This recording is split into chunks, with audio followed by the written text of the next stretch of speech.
When you glance at this advert, do you see just a collection of elements, text, images or colours? Or do you see the complete message of a morning refreshment?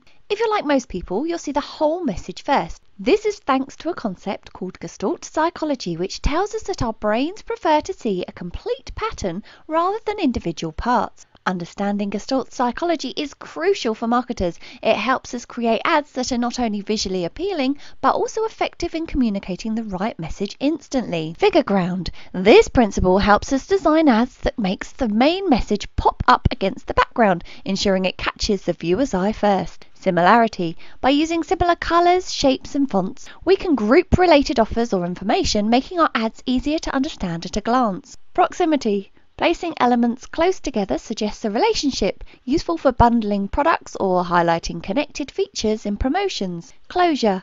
Our minds fill in the gaps in incomplete images, which can be used creatively in logos or to draw attention to hidden offers. Continuity. We prefer visuals that lead the eye along a path. Use this to guide viewers through the ad, from the problem to the solution. Order. Well-aligned and symmetrical designs are pleasing and suggest professionalism, enhancing brand credibility. Now, ignoring these principles can make your campaigns look disjointed and confusing. This might not always be obvious, but it can make customers feel that something is off. By applying Gestalt principles, your marketing materials can seamlessly convey your message, increasing engagement and drive conversions, all without the viewer ever realizing why they felt so compelled.